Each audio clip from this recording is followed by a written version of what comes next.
Hello everyone, present here myself Ujjwal Mittal. और आज हम एक important interview question of data analyst and data science interview का discuss करेंगे। ये क्वेश्चन है, explain the steps involve in data science. इसमें हमें स्टेप्स बताने हैं जो हम डेटा साइंस में काम करते हैं, उसमें क्या क्या स्टेप्स होते हैं। टोटली हम जब डेटा साइंस में वर्क करते हैं तो 8 स्टेप्स होते हैं। फर्स्ट स्टेप्स होता है gate data from various data source available. जितनी भी हमारे पास डेटा सोर्स होते हैं वहाँ से हमें डेटा लेना होता है, चाहे वो ऑनलाइन हो, एक्सेल फाइल हो, एसक्यूएल फाइल हो या अदर प्लेटफॉर्म से। अगर हमें डेटा लेना है तो हम पहले स्टेप्स में डेटा लेते हैं। सेकंड स्टेप्स में हम चेक करते हैं कि what are the research question from data, कि हमें डेटा से आउटपुट क्या चाहिए। अगर वो एचआर का डेटा है तो हमें ये जानना है कि कितने पर्सन्स जो जॉब कर रहे हैं, कितना नहीं कर रहे हैं। अगर वो सेल्स का है तो हम प्रॉफिट लॉस को जानते हैं। सिमिलर टाइप्स ऑफ क्वेश्चन हम रिसर्च करते हैं कि क्या हमें डेटा से पास करना है। थर्ड में हम देखते हैं identify variable present in the data. इसमें हम चेक करते हैं, आइडेंटिफाई करते हैं कि कौन सा ऐसा कॉलम है या कौन सा ऐसा वेरिएबल है जो हमारी हेल्प करेगा इन क्वेश्चन के आंसर करने के लिए। फिर हम जनरेट करते हैं हाइपोथेसिस। हाइपोथेसिस का मतलब वो होता है कि हम एक केस डिफाइन करते हैं कि जब अगर वो कंडीशन मीट हो जाती है तो हमारा आंसर आ जाता है, अगर वो कंडीशन मीट नहीं हो पाती है तो हमारा आंसर फेल हो जाता है। तो उसे हम हाइपोथेसिस कहते हैं।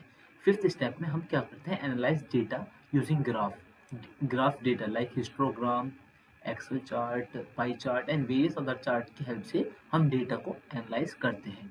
एंड देन हम सिक्स्थ स्टेप में उसे, जो हमने हमारा एनालिसिस है, हम उसे फिट करते हैं मॉडल में, ताकि हम चेक कर सकते हैं कि हमारी हाइपोथेसिस जो हम लेके चल रहे हैं कि हमारा डेटा, हमारी कंडीशन सेव हुई है या नहीं हुई है, उसे हम चेक कर सकते हैं। सेवन्थ स्टेप में हम चेक करते हैं कि हमारी जो हाइपोथेसिस है वो एक्सेप्टेड है एंड रिजेक्टेड है। लाइक अ कंपनी ने कंडीशन दी है कि आपको हमारा एचआर का डेटा लेना है और चेक करना है कि अगर हमारे यहाँ 100 एम्प्लॉयज़ काम कर रहे हैं तो उसमें से 70 एम्प्लॉयज़ आफ्टर 5 ईयर वर्क कर रहे हैं तो नहीं कर रहे हैं। तो ये हमारी एक हाइपोथेसिस है क्या, कि अगर एक कंपनी में 100 एम्प्लॉयज़ वर्क कर रहे हैं तो after 5 year 70 employees is working और नॉट। तो फर्स्ट स्टेप में हमें पहले एचआर का डेटा लेंगे सर से। फिर सेकंड स्टेप में, क्योंकि हमें रिसर्च क्वेश्चन हमें गिवन है तो हम उस पर ही काम करेंगे। थर्ड क्वेश्चन हम चेक करेंगे कि हमारे पास क्या क्या ऐसे वेरिएबल है, लाइक एम्प्लॉय का data, number of years they work. So इन दोनों की हेल्प, इन दो कॉलम की हेल्प से, अदर कॉलम की हेल्प से हम इन क्वेश्चंस के आंसर कर सकते हैं। जनरेट हाइपोथेसिस में हमने जनरेट कर ली है कि ऐसे एम्प्लॉयज जो 5 साल बाद भी काम कर रहे हो। फिर हम इस डेटा को हेल्प एनालाइज करते हैं with the help of different graph, pie chart, column chart, bar chart, histogram, ताकि हम उसे इजीली अंडरस्टैंड कर सकें या हम उसे दूसरों के सामने प्रेजेंट कर सकते हैं।